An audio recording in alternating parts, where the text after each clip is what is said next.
Hey ghouls, thanks for tuning in, and welcome to Cleo Crunchwrap Supreme. I mean, welcome to Monster High. Monster, Monster High, Monster High, Monster, Monster High. I'm sorry, guys. I won't do that again. So, thank you for joining me to class today. Last episode, we were talking about the very first episode, Jaundice Brothers. So, we talked a lot about Cleo and all the other ghouls. I'm excited to talk about more Cleo. This is a Cleo supremacy, hence the name channel. Okay, everybody can be the pink black girls that really love Dracula lore. You can be the aquamarine gals that love Laguna, and if you know, you know. You can be the sporty fierce, you know. Now, I will say that Claudine is black coded, right? But I don't have to automatically identify with her. Because in a world where representation really truly matters and people understand how important it is, just like that one statue I was just thinking about, but then I watched like a whole YouTube video on it and I thought it was very interesting. This one. And so, this one. And so, like I said, I feel like representation really truly does matter.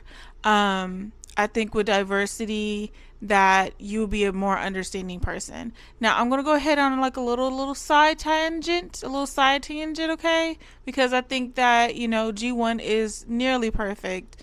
Like I said, if I was on the board to write a very, you know, because I'm gonna go ahead and be real with you. I'm a mom, all right? I have one kid, one and done. All right, I'm not having any more. But it is scary being a mom, releasing your child into this world and being like, there's all kinds of things being taught in the world, and some of that shit is very wrong. Oh gosh, I'm not supposed to be cussing. Comment down below about the cussing thing. I don't know if it bothers you as much. Like I just said, I'm an adult. You know, I pay my own bills here at the house, and I cuss a lot. We are getting off subject. So there's a couple of things. Diversity in Monster High. I love that they made Claudine, right? I like her character. To me, she really gave off ace behavior, because there's different types of ace. If you're ace or arrow, you know, comment down below if I'm getting this wrong. I did a little bit of research, but did I retain that information? That I don't know, right? So so I kind of got from first generation, you know, G1 Monster High, I got that Claudine was arrow. There's one where you do not like romance, but you do like hanky panky, and the other one is where you don't like hanky panky, but you do like romance. I got from that is that Claudine likes where there's no romance, but she does like hanky panky. To me, Frankie gave off the kind where they only, and I don't mind calling Frankie they, but I have been calling Frankie she for a long time, so I have trouble getting that. And I understand that's the whole point, really, because some people, you know, for the most part, you don't identify with yourself as, you know, them they from like a very young age, and you know they're only like 15 17 days old. And so I enjoy that. It's one of those things where it's like a learning curve.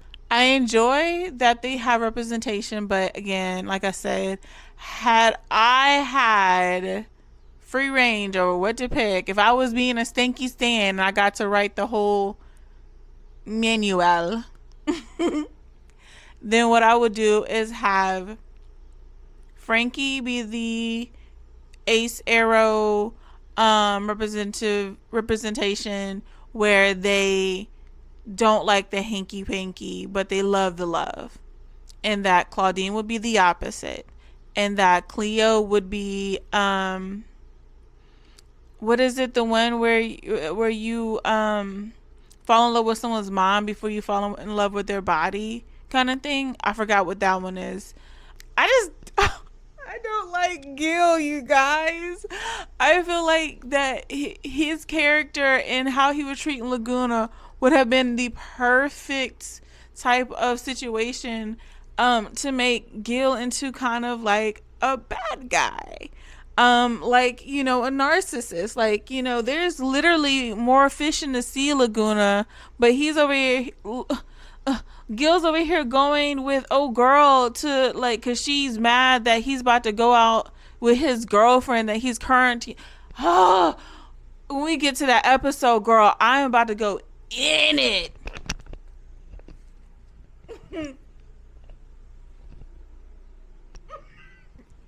In it. But like a lot of people, especially older people, was like, girl, move on, there's literally other fish in the sea.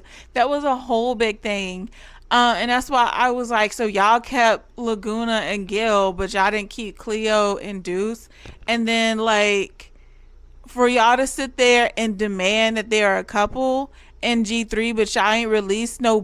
Do you know that they was going to release a G3 box set of Cleo and Deuce together, and they scrapped it because it was like, oh, well, you know, they're not dating right now. Why haven't y'all come out with a box set with Cleo and Frankie? I'm upset that y'all sitting there trying to make this a thing. I'm sorry. I'm still upset about it because I feel like I shouldn't have to, what's the word, feel bad about being upset about seeing a really good, could have been a very good lesson for guys to have conversation, because Deuce to me is a very good role model for straight men. Now I would not be upset, because here's my theory, this is what I really would like if it was me again writing it. Deuce would be trans, right? And then Cleo would be, you know, she like, oh, well, I mean, I don't care. I like you for you. You know what I'm saying? That's beautiful. Some people don't get that. And some people, and I mean guys mainly, will love something that they really don't fucking love because they want a status. They can be into a certain type of body type because they're being told to like that. And then they can be like, well, I kind of like, realistically, I kind of like a bigger girl, and not in no weird fetish way. And that's why I'm like, race can even be fetish. That's why I'm saying I don't really like Gil like that. Like, he ain't cool with me. What we're gonna do is have Gil be the type of person where, you know, we're setting him up as a character that is maybe even covert narcissist, right? Or like dependent or something. Now, okay, actually, you know what? I feel like if I had to guess types of personalities, it's like I would want to say that Cleo probably has avoidant. I would not say that Deuce has anxious, but I know I'd love to see that he's trying, not even trying, but actively making his girl happy. Like, I mean, yeah, she can be with a dude that can buy her anything, but she wants love. Like, and I wouldn't say that Cleo has bipolar, because I don't think she ever turns on Deuce unless she feels like someone's trying to get in the middle of the relationship and he's not stopping it. That's why I understand Cleo. I don't think that Cleo is like crazy for Deuce like that, but I think that if I was Cleo, because I identify as Cleo, that me having avoidant finally letting you in means something really fucking big. It means that I really care about you, right? But if you do something like let another person into the relationship and you're not, hey, my girl, she does not like you. I didn't ask why she don't like you, but she told me to unfollow you, and I'm just gonna do what she says. Now, if Cleo tells Deuce, hey, you know, follow this ghoul off of whatever they have on their coffin phones. I'm not about to get into it. I'm not about to look it up. And he doesn't unfollow her, but he gaslights her. Negative. Those are negative points. But Deuce does everything in his power to see his girl happy. And so I don't want to say that Deuce has like that type. I feel like Deuce is very like level headed. And like he gets kind of sad, you know, he gets kind of like, I miss my Cleo, I really do. But I think that's cute. And I feel like I don't know what ages I'll be talking to, so skip ahead to this timestamp if you are under the age of 21. So I feel like Cleo and Deuce would be really into BDSM. She would be a dominant. Like I said, it was my awakening because like I was like, I'm like that too. And then I was like, what if they like, you know, did that whole like, will dudes get wrapped up like a mummy? I said, yeah. That was like the first date where she asked Deuce to come over. She's like, hey, I need help trying to pass one of my things, classes I'm taking. I just need to have somebody be the person I wrap up. He finds that erotic, and then he can't stop thinking about Cleo, and Cleo can't stop thinking about Deuce, and she's like, I don't know why I can't get this dude off my mind. And then she's concerned because it was soon after she stopped dating Claude, and she found out that Claude and Deuce are like friends because she never really noticed him because she don't be making eye contact people like that, especially with a dude who literally cannot make eye contact. Love it. She's like, well, maybe I'm just thinking about Deuce because I just got a relationship with Claude. And like the whole reason why Claude and Cleo didn't work out because she's too avoidant, and Claude is so clingy that she was just like, oh my God, you're following me like a, he's like a what, Cleo? I'm following you around like a what? I don't want to say it. I don't want to say it. Say it like a dog. Yeah, like a dog. It's like, dang, death don't even be on my ankles like you. I mean, I'm so sorry. Anubis don't even be on my ass like you do. Claude, man, move around. And then they broke up. It scene. But like, she met Deuce, and then Deuce is like, it's like, I have a lot of girls that like me, but you will never talk to me. And she's like, yeah, I talk to you about what? We don't got nothing in common. I can tell by the way you're I can tell by the way you're dressed. He's like, but then he like lets her know, and then he's like cooking food for her, and they chit chat and getting to know each other, and she don't feel like she has to have her guard up. And then she'll tell him her secrets, and he will open up a little bit about himself and make her laugh and do things that she like and not make her feel like how her haters constantly want her to feel. You know what I'm saying? When you have a bunch of haters, they're going to make you want to feel some type of way. I can't be on that all the time, because if I'm sitting up there being hostile to people who don't pay my bills, like Cleo, I don't want to build up a crunchy, crusty, blackened heart, And I really like that whole thing where in G3 that Cleo has, her items. And I'm like, ooh, I likes that. Okay, well then Cleo need to learn how to control sand. Yeah, you heard me. I want her to have an extensive bug collection too. And I want it, and it would have made more sense if they made Nephra like familiar and pets into a cat. That made so much sense. Or even like a dog, you know what I'm saying? But why it had to be like, that's what I don't like. I feel like a lot of the stuff that they do for Cleo and Nephra gives off they're kind of like twins. Now I have a sister, she's a year and like 18 days older than me. And when people would sit there like, oh, you're like twins.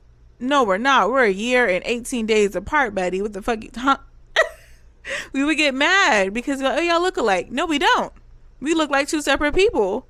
And I feel like I feel like Cleo and Nephra kind of has that thing going on. So when I say I understand Cleo and that they should make Nephra her own thing, they just added purple to her color palette, which I ain't gonna lie, that doll's gorgeous. Ooh.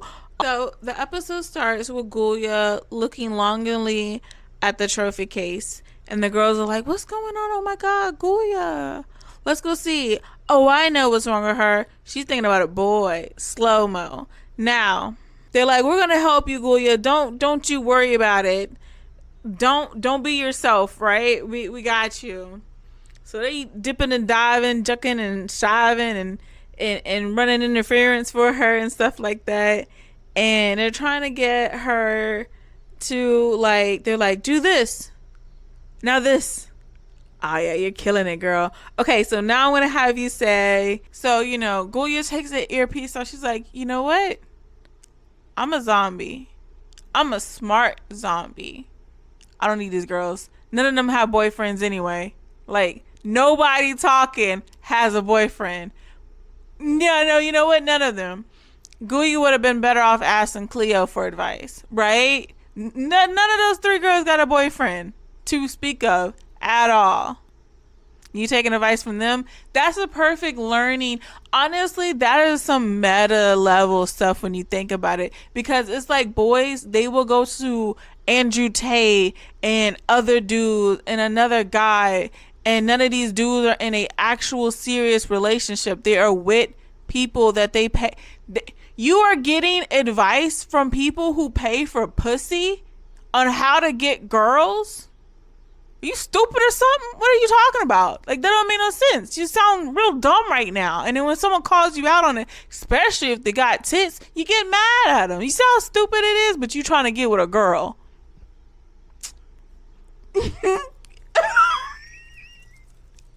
I'm not gonna get into this. I see why some of y'all sit up there staring at the sun. This is good. This is good for the environment, for the community. End of the episode, Claudine had to say something stupid, and that's the end of the episode. Thank you for watching. Like, comment, do all the things. Cleo Crunchwrap out. Yeah, I like that outro. That's cute.